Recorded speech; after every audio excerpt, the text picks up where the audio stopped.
Presiden Timor Leste yang baru dilantik, José Ramos Horta, dikenal sebagai tokoh petinggi bagi kemerdekaan Timor Leste.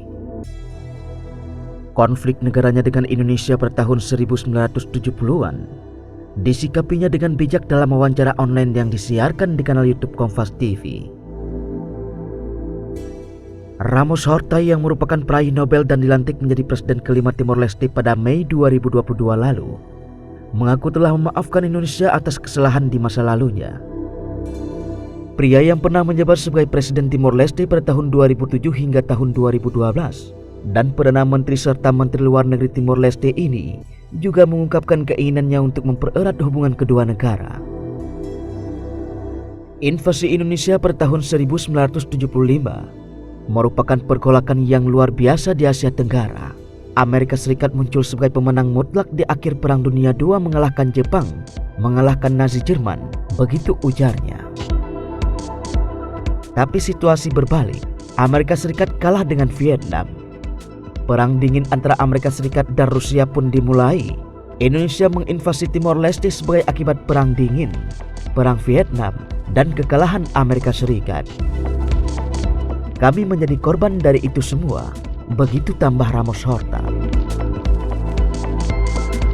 Menurut Ramos Horta, orang Indonesia memang membuat kesalahan, tapi dalam sejarah, di dunia ketiga baik di Asia, Afrika, Amerika Latin, atau bahkan Eropa, ada banyak kesalahan sejarah yang tragis. Mentalitas militer Indonesia saat itu adalah kekuatan obsesi terhadap komunis itu pasca tragedi 1965, begitu ungkap Ramos Horta. Saat kerajaan kolonial Portugis runtuh, Fretilin mengambil alih. Fretilin adalah sayap kiri dan ada banyak elemen Leninis Marxis yang kuat di sana. Dan Indonesia takut akan hal itu, tambahnya.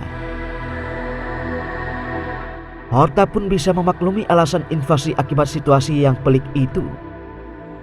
Tapi sosok Sanana Gusmo yang juga berperan dalam kemerdekaan Timor Leste memberinya teladan menghadapi situasi ini.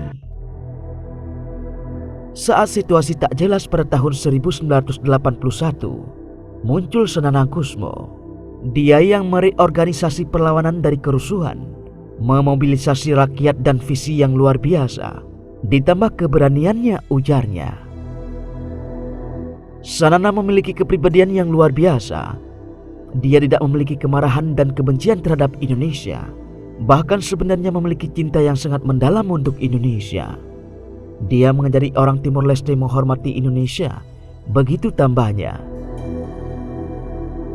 Horta yang meraih kemenangan dalam putaran kedua pemungutan juga mengatakan hubungan dengan Indonesia, Australia, dan kawasan harus menjadi agenda utama nasional.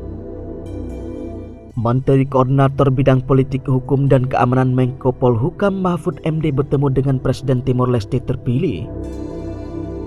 Mahfud mengungkapkan bahwa Horta menginginkan hubungan antara Indonesia dan Timor Leste ke depan semakin baik. Presiden terpilih José Ramos Horta menyatakan bahwa dirinya menginginkan hubungan yang semakin baik antara Timor Leste dan Indonesia. Begitu kata Mahfud MD dalam keterangan tertulis. Sebagai utusan khusus Presiden Joko Widodo dalam acara pelantikan Presiden Timor Leste, Mahfud pun menyambut baik keinginan José Ramos Horta. Selain itu, Mahfud menyampaikan selamat atas terpilihnya José Ramos Horta sebagai presiden.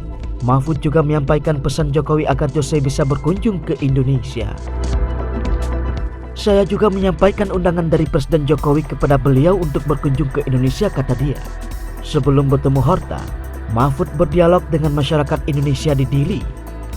Di Timor Leste, ada kurang lebih 6.000 warga Indonesia atau WNI yang tersebar dan bekerja di berbagai sektor.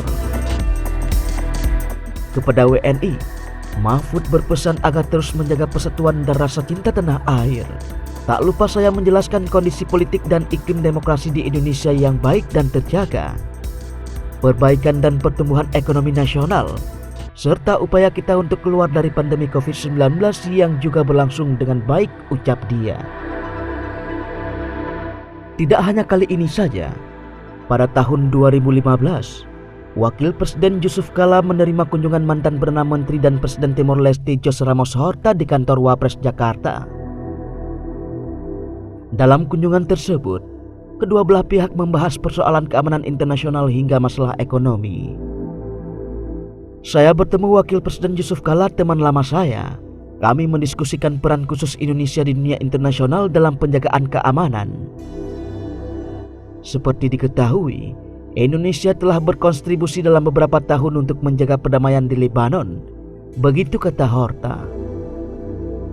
Ia mengaku diminta Sekretaris Jenderal Persatuan Bangsa-Bangsa Ban Ki-moon untuk memimpin panel yang meninjau ulang pelaksanaan misi perdamaian dunia.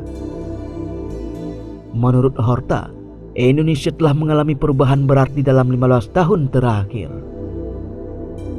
Kondisi perekonomian Indonesia semakin baik dengan kondisi politik yang dinilai kuat dan stabil.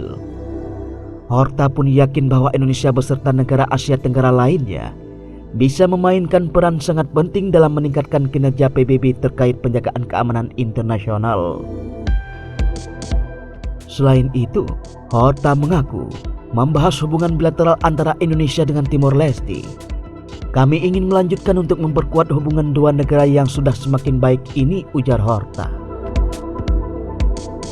Secara terpisah, Yusuf Kala juga menyampaikan bahwa ia dan Horta membicarakan bagaimana meningkatkan hubungan Indonesia dan Timor Leste, khususnya yang berkaitan dengan investasi. Horta akan mengundang pengusaha Indonesia ke Timor Leste untuk berinvestasi. Dia mengundang banyak pengusaha Indonesia ke Timor Leste untuk bukan hanya serius untuk investasi, bisnis juga. Kontraktor, kan pembangunan di sana kan sangat maju juga. Itu diantaranya, kata Yusuf Kala.